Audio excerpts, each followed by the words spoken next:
was an awful tough. This is a tough thing that they have you do. 10 minutes. They call it cooling off period.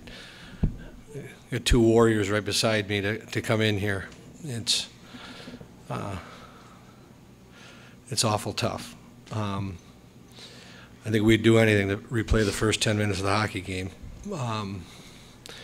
We dug ourselves a hole. We came out and to give Quinnipiac credit, and Samuel Thomas made two great plays to get them the lead. They scored 3 of the first 4 shots. We hunkered back down, but we just couldn't overcome it. And Hartzell was outstanding tonight.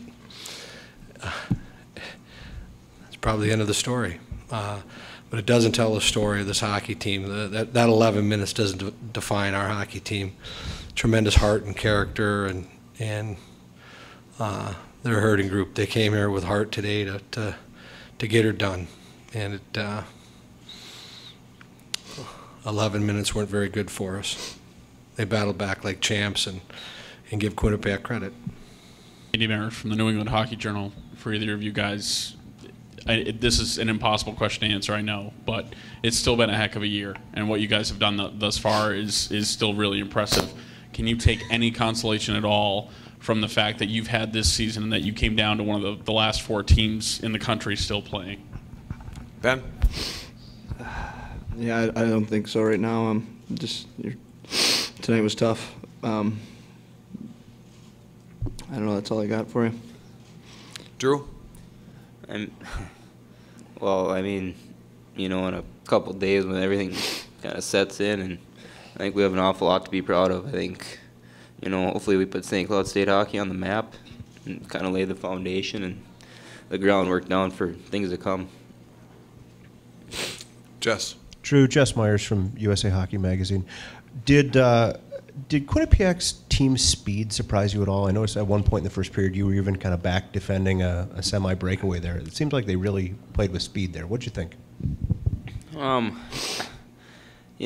They're a great team, obviously. They've been up at the top of the country all year for a reason. They got an old group they got a lot of upperclassmen, and, I don't know if they just came out buzzing and we came out flat-footed or what, but I don't think it was anything of a surprise to us. I think, it's like Coach said, we want the 10 minutes back, and I think if we come out different, it's a different game. Anything further? Okay, right here. Scott McLaughlin, College Hockey News.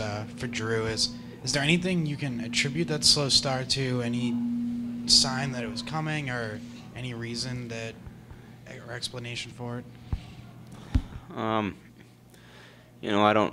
don't think so. You wouldn't think, you're coming out to play the biggest game of your life. You don't expect to come out flat-footed. I don't know if the other game going to overtime had anything to do with that and delaying us a bit, but give them credit. They handled it. They must have handled it better than us. They came out flying. We came out flat, and really decided the game. Okay.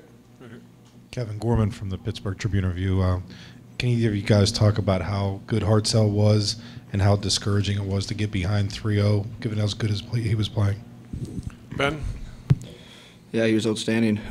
He showed why he's up for the Hobie, and he was over 30 shots. He only gives up 1.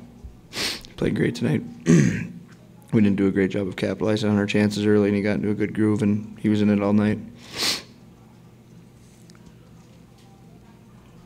Okay, are we good? Okay, guys, we'll let you go. Thanks very much. Congratulations on a great season, and we can finish with your questions for Coach Monsko.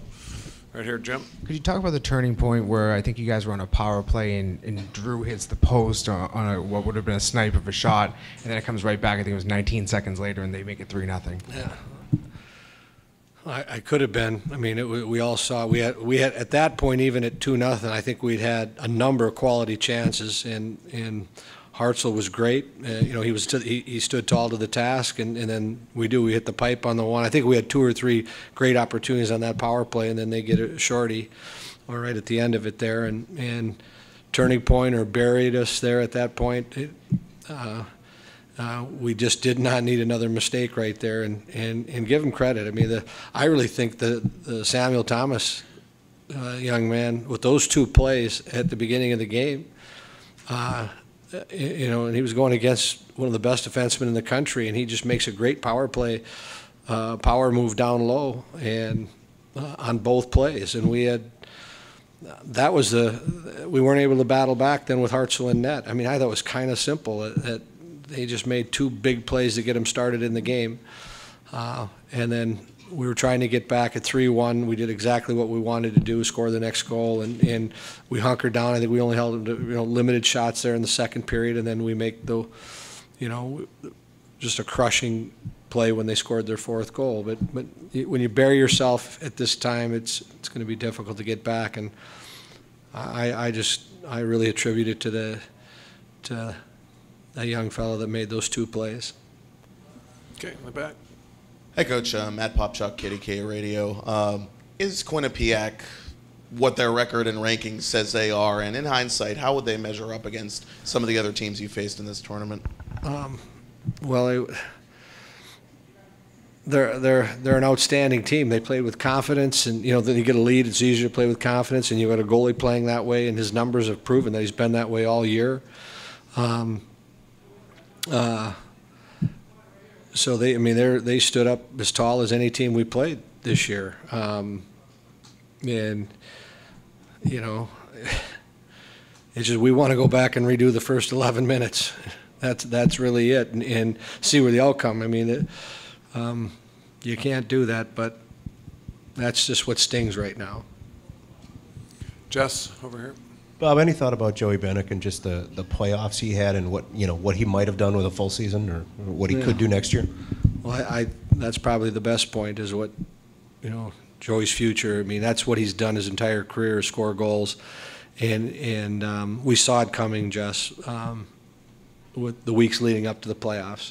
We were in a battle in our regular season, and then when he finally, when he finally scores that one goal or gets that 2-point night, the confidence comes, and you could see it coming. And I think it speaks volumes for what it tells the story what he's going to be in the future.